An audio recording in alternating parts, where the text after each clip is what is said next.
The happiest people don't have the very best of everything. They simply just make the best of everything.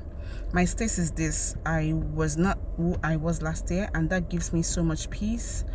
I'm constantly improving myself, and this is what I recommend for everyone that I love.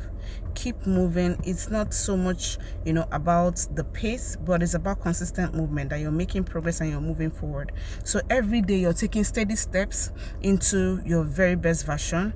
I recall one of the several phases in my trying years when I finally conceived. My doctor was first shocked that I was able to conceive, and because the medical conditions were not perfect, according to his books, he was not convinced that for me or my unborn child that he may be a 50-50 chance. So, well, the reason I knew that information was incorrect is because I knew that I had made some intense changes. So I knew that my body had been given the tools to keep a child to term. And a lot of times we get so engrossed in the process that we fail to set a gaze at the outcome. And I often ask people, what exactly are you expecting? What are you expecting? What is your goal? Are you expecting the fibroids to all disappear, the period to return? Are you expecting very visible cervical mucus to occur before you believe that you can have a child? When you remove the spiritual from life itself, it's a wild chase.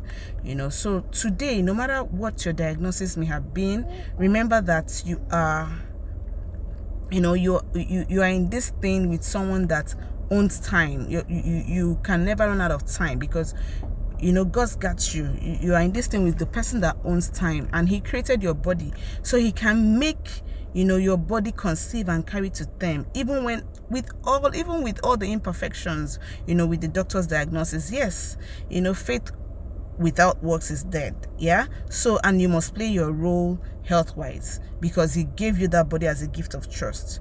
So in the same vein, when you have done all your works or your role, when you have done all that you ought to do, you must calm down and cling onto your faith, because works also without faith is also dead.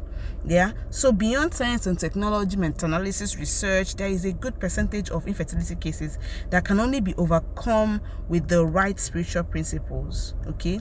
My life coach will often say faith always wins. If it did not work, it was not faith. I'm going to say it again. Faith always wins. Faith always works.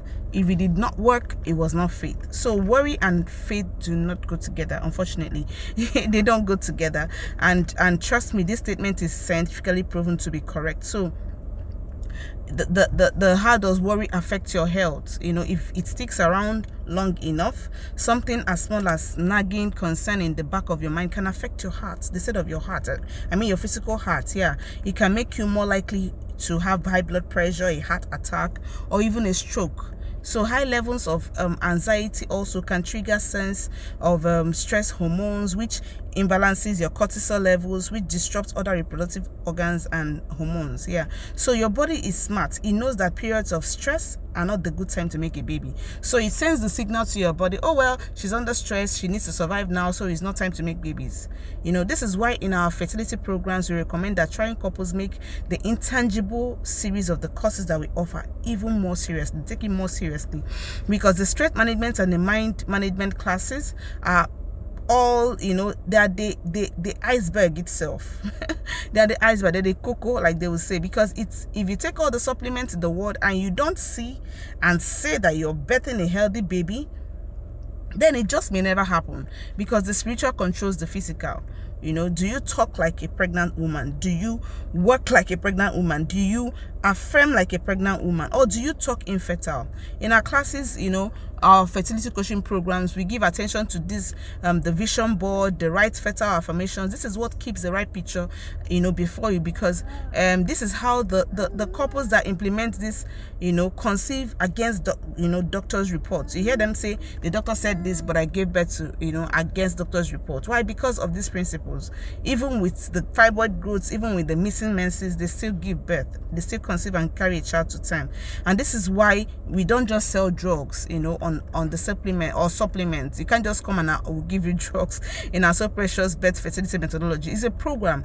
And like I often say, a program got you to where you are, and a program will get you out of there. So my message to you today is to keep the right picture ahead of you. Set your gaze on your goal, not the process really. Set your gaze on your goal, not the process really, because it is for this reason that I love to pray using a point of contact. The reason being a newborn cloth with those on our fertility programs, and as long as a couple continues applying all the tools, which includes the right affirmation, the vision board practices, they get the results. Yeah. Soldiers are undaunted about their cause. True soldiers don't relent, they don't retreat, they don't surrender, they fight to the finish. So we are in this thing together. Yeah, we're in this thing together. I'm not letting you go until we come for your naming ceremony. You know, this is the reason I love to pray, because God answers. So I have in the description box or the comment section a link where you have to go to and share your fertility prayer request with me. This was not just a random or nice thoughts. This is born of the Spirit, and I would like you to do it. I purposefully tagged this praying for pregnant women because this is the vision that you should keep before you. Don't attach results of scans and tests, as God can give you a child despite all those.